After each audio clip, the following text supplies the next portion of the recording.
Nikiko, you finished your first year at Berkeley and came back home. You're impatient with life here in the Valley, but I hope you can relax, take it easy. You're still young. That's not your fault. And there's so much you still can learn. I believe we know who we are because we know where we are. Love, Dad. Dear Dad, summer has been long, a quarantine. I'm hungry for movement and change. During my first year away, I missed the comfort of home, but home defines only part of me. How can I discover the hidden treasures of myself if I don't go away? The Valley can confine and insulate us from new ideas, from a fast-changing world. I want to escape. I'm tired of the taboos of the Valley. Is stability maintained by silenced voices? I want to be free to learn, free to experiment with ideas. Love, Nikiko. Dear Nikiko, Berkeley, a world teeming with change and energy where difference is celebrated. That's not what you'd say about our Valley. You question authority and you will leave your mark through your action. It just takes time. Love, Dad. Dear Dad, I'm tired of being warned not to let those people in Berkeley influence me. I am not a kid. Here in the Valley, I'm ordered to listen. Dad, you went away to UC Berkeley. Do you feel bottled up here in this Valley as I do? At Berkeley, I can question, cultivate my own identity. Here, I feel rejected, not taken seriously because I am young. I've seen the outside. I want to go away. I need to go away. I seek a new way of life. Love, Nikiko. Dear Nikiko, I'm growing old and I have no regrets. I love my work on the land and write about a story of seasons. Yet how different my life would have been as a writer in the big city. Or should I become an educator with harvests of students? Instead, I sweat. My hands blister, fingers bleed. I'm beaten and drained, knowing there's always, always more to do. Am I growing obsolete? Dear Dad, I want to unleash my passion. I will work in devotion to tolerance, acceptance, and equality. Regret will mean nothing.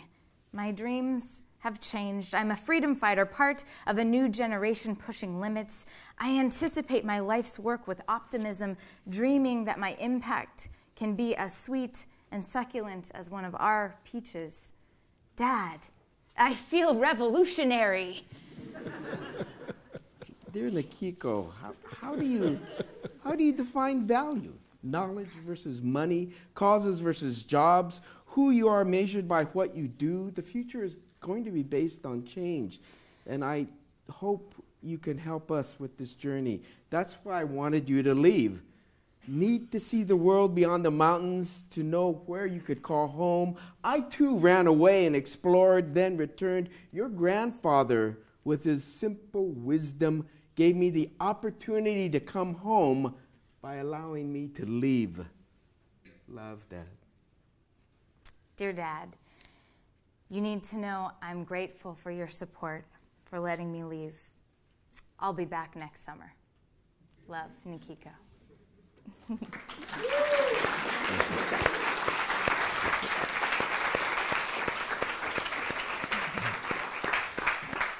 We wanted to start with those series of letters for a couple reasons. It takes me back to my Berkeley days. We literally one summer between my first and second year here at Berkeley sat down and in different rooms and emailed each other back and forth these intense letters about whether I should come back home to the Valley or whether I should go on my path and find a home somewhere else.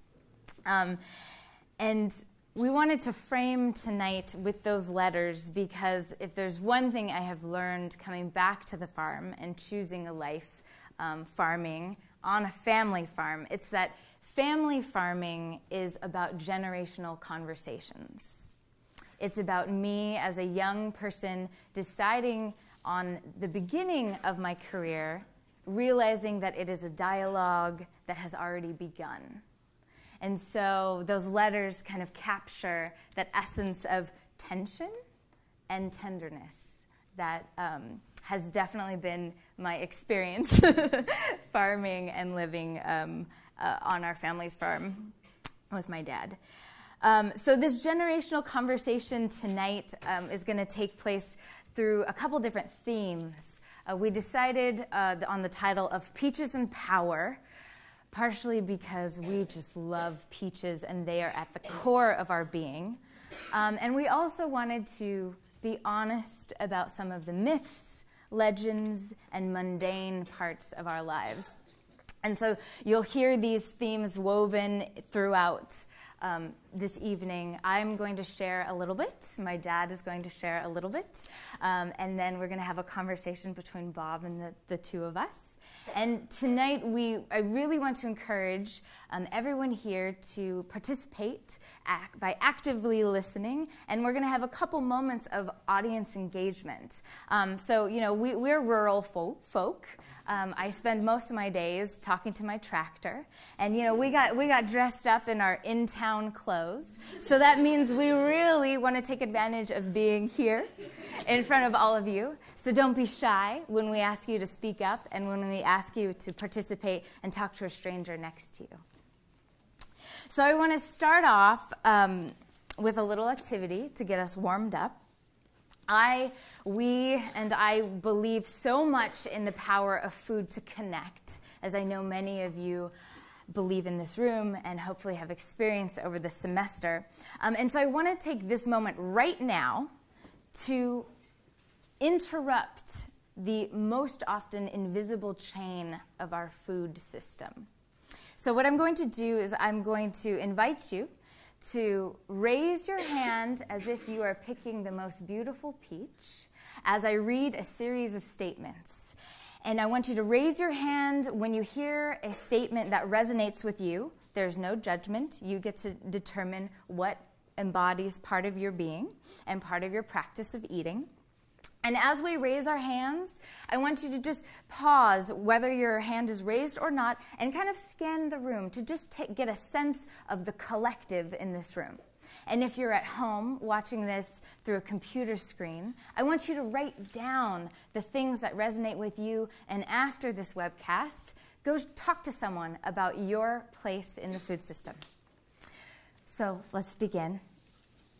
Raise your hand if you grew up on a farm or are currently living on a farm.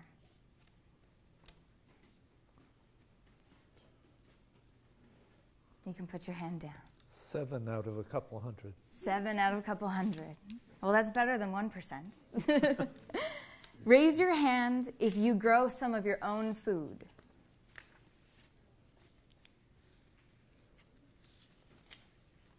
Thank you. Raise your hand if you cook most of your own meals.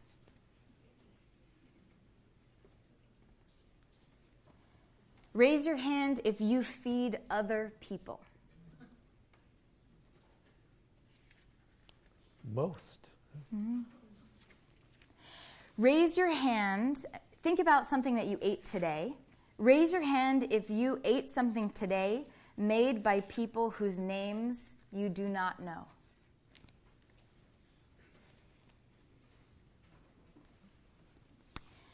Raise your hand if you know the name of people who wash your dishes.